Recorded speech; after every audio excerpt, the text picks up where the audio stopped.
Assalamualaikum warahmatullahi wabarakatuh. Perkenalkan, nama saya Nurjati Kusumawardani. Saya dari kelas 12 Keperawatan Babarsari, absen 25. Di sini saya akan menyetorkan atau mengumpulkan tugas dengan materi nilai-nilai Pancasila dengan kasus pelanggaran hak dan pengingkaran kewajiban. Yang pertama saya akan sampaikan di sini yaitu nilai-nilai dasar Pancasila yang memuat hak dan kewajiban warga negara. Yang pertama yaitu nilai dasar atau asas-asas yang digunakan sebagai nilai mutlak. Yang kedua ada nilai instrumental atau pelaksanaan dari nilai-nilai dasar.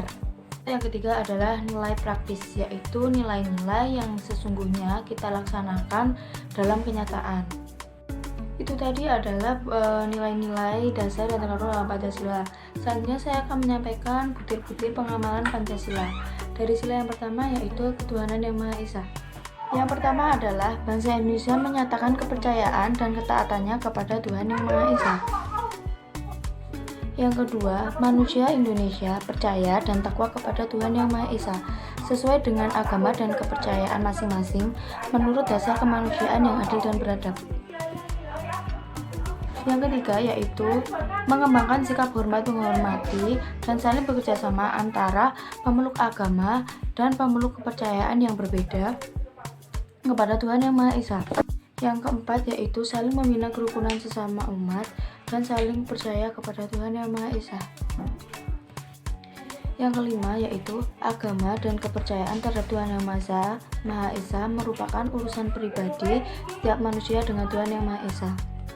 Yang keenam, mengembangkan sikap saling menghormati dan kebebasan beribadah sesuai agama dan kepercayaan masing-masing. Yang ketujuh atau yang terakhir, tidak memaksa suatu agama atau kepercayaan terhadap Tuhan yang Maha Esa kepada orang lain. Yang selanjutnya yaitu sila kedua, kemanusiaan yang adil dan beradab. Yang pertama, mengakui dan memperlakukan manusia sesuai harkat dan martabatnya sebagai makhluk ciptaan Tuhan yang Maha Esa. Yang kedua, mengakui persamaan derajat, persamaan hak dan kewajiban tanpa membeda-bedakan suku, agama, kepercayaan, ras, jenis kelamin, dan lain-lain. Yang ketiga, mengembangkan sikap saling mencintai sesama manusia. Yang keempat, mengembangkan sikap saling bertengkar rasa. Yang kelima, berani membela kebenaran dan keadilan. Yang keenam, bangsa Indonesia merasa dirinya sebagai bagian dari umat manusia. Yang ketujuh dan yang terakhir, saling menghormati dan saling bekerja sama antar bangsa.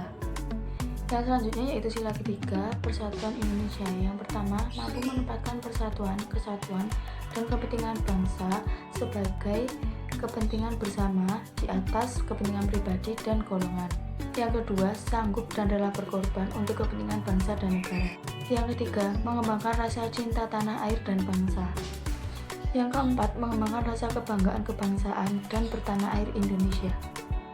Yang kelima, memelihara ketertiban dunia berdasarkan kemerdekaan, perdamaian abadi, dan keadilan sosial.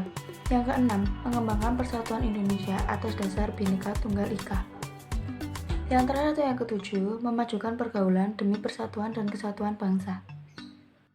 Yang selanjutnya yaitu sila keempat, kerakyatan yang dipimpin oleh mutu kebijaksanaan dalam pemusyawaratan perwakilan. Yang pertama, tidak boleh memaksakan kehendak kepada orang lain. Yang kedua, musyawarah untuk mencapai keputusan diliputi oleh semangat kekeluargaan. Yang ketiga, menghormati dan menjunjung tinggi setiap keputusan musyawarah. Yang keempat, mengutamakan kepentingan bersama daripada kepentingan pribadi dan golongan. Yang selanjutnya, musyawarah dilakukan dengan akal sehat dan hati nurani. Yang selanjutnya atau yang terakhir, keputusan yang diambil harus dapat dipertanggungjawabkan sesuai moral kepada Tuhan yang Maha Esa, menjunjung tinggi harkat dan martabat manusia, nilai-nilai kebenaran dan keadilan, serta mengutamakan persatuan dan kesatuan. Sila yang terakhir atau sila yang kelima yaitu keadilan sosial bagi seluruh rakyat Indonesia. Pertama, mengembangkan perbuatan yang luhur dan mencerminkan sikap kekeluargaan dan kegotong royongan. Yang kedua, mengembangkan sikap adil kepada sesama. Yang ketiga, menyeimbangkan antara hak dan kewajiban. Yang keempat, suka memberi pertolongan kepada orang lain agar dapat berdiri sendiri. Yang kelima, tidak menggunakan hak milik untuk pemborosan dan gaya hidup mewah. Tidak menggunakan hak milik untuk bertentangan dan merugikan kepentingan umum. Terakhir, suka menghargai hasil karya orang lain yang sifatnya bermanfaat bagi kemajuan dan kesejahteraan bersama. Baik teman-teman, itu tadi hasil setoran saya. Semoga dapat untuk dipelajari bersama. Terima kasih.